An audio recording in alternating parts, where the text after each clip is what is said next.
আমার এই ব্রাইডের সবকিছু খুবই ভালো ছিল, কিন্তু আমার না একটা জিনিসের প্রতি খুব খারাপ লাগা রয়ে গেছে, সেটা আমি আপনাদের সাথে একটু পরে শেয়ার করছি। আসসালামু আলাইকুম everyone, this is Riya from Glamour artistry. আবার চলে এলাম নতুন একটা ব্রাইডালের ভ্লগ। রাইসা আপুকে তো আপনারা এখন অনেকেই চিনেন। আপুর হলুদের ভ্লগটা আমি অলরেডি আপলোড করে দিয়েছি। সো আজকে বিয়ের মেকআপ লুকটা আপনারা দেখতে পাবেন। শুরুতেই বলি, আপুর আইব্রোজ কিন্তু একেবারে প্লাক করা ছিল না, সো আমি এটাকে খুব সুন্দর করে একেবারে ডিফাইন করে নিয়েছিলাম। আর এইদিকে আপুর মেকআপ করতে করতে দেখলাম আপুর হাতে খুব সুন্দর একটা গোল্ডের ব্রেসলেট ছিল। আমার হাতেও একটা আছে, বাট আমার কাছে আপুর হাতেরটা খুব বেশি সুন্দর লাগছে ডিজাইন। এটা আঙ্কেল আপুকে গিফট করেছিল, সো আমি ছবি তুলে রাখছি, আপনারাও চাইলে নিয়ে রাখতে পারেন। এদিকে আমি আমার ব্রাইডকে জিজ্ঞেস করছিলাম, আপু আপনি আজকে কি টাইপসের মেকআপ লুক চান? বিকজ হচ্ছে আপুর আক্তের মেকআপ, হলুদের মেকআপ দুইটাই কিন্তু আমি করেছিলাম। সবসময় আমাকে বলে আই মেকআপটা একটু সফট সিম্পল এর মধ্যে রেখে লিপস্টিকটা যাতে বোল্ড হয়। সেই দিন আপুর বেস মেকআপটা এত বেশি সুন্দর লাগছিল যা কিনা বলার বাইরে, একদম গ্লো করতেছে। আমরা কিন্তু আমাদের এই বেস মেকআপ গুলো শিখিয়ে থাকি, সো আপনারা যারা আমাদের কাছ থেকে ফুল পার্লারের কোর্স কিংবা মেকআপের কোর্স করতে চান, যেখানে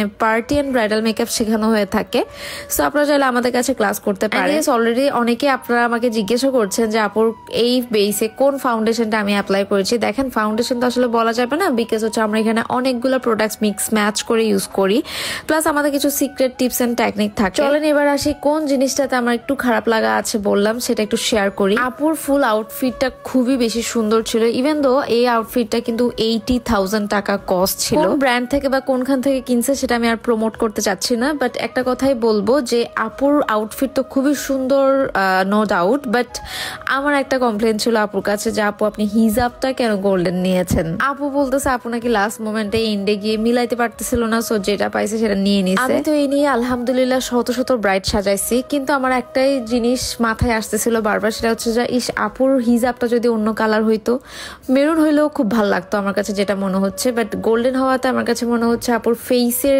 স্কিন টোনের সাথে ম্যাচ হয়ে গেছে। তো যাই হোক, আপুর চয়েস বা আপু হচ্ছে কি যেটা পাইছে এন্ডে সেটা নিয়ে নিয়েছে। মজার ব্যাপার হচ্ছে সেদিন আবার আরেকটা ব্রাইড ছিল আমাদের, এন্ড এই আপুর লেহেঙ্গাটা কিন্তু রাইসা আপুর লেহেঙ্গার কাছাকাছি কালার, এন্ড হচ্ছে ডিজাইনটা অলমোস্ট কাছাকাছি। তো আপুকে আমি একটু অন্য গেটআপে সাজিয়েছি। দেন হচ্ছে কি আপুর হলুদের দিন আমিও হলুদ অ্যাটেন্ড করতে পারি নাই, কারণ সেদিন আমার একটা রেস্টুরেন্টের প্রমোশনাল কাজ ছিল, সো সেটা করে আসলাম। এন্ড বিয়েতে অ্যাটেন্ড করেছি। বিয়ের শুরুতেই দেখলাম যে আপুর আক্তের ছবিটা, ওফ দেখে কি যে ভালো লাগতেছে, আমার ব্রাইডের ছবি। সো আমি সাজিয়েছিলাম, এন্ড বিয়ের ব্লগটা আমি আপলোড করব, আমি যে অ্যাটেন্ড করেছি সেটা আমি ইনশাল্লাহ আগামীকাল দেখে আপলোড করে দিব। আর এই যে দেখেন কিউট একটা ব্রাইড, আমার এই রেড ব্রাইডকে কেমন লাগছে অবশ্যই জানাবেন। তবে আপুর লেহেঙ্গার কালারটা না আমার খুব ভালো লাগছে, এন্ড আপুর লুকটা একটু সফটের মধ্যে রাখা হয়েছিল, আপুকে খুবই খুবই প্রিটি লাগছিল।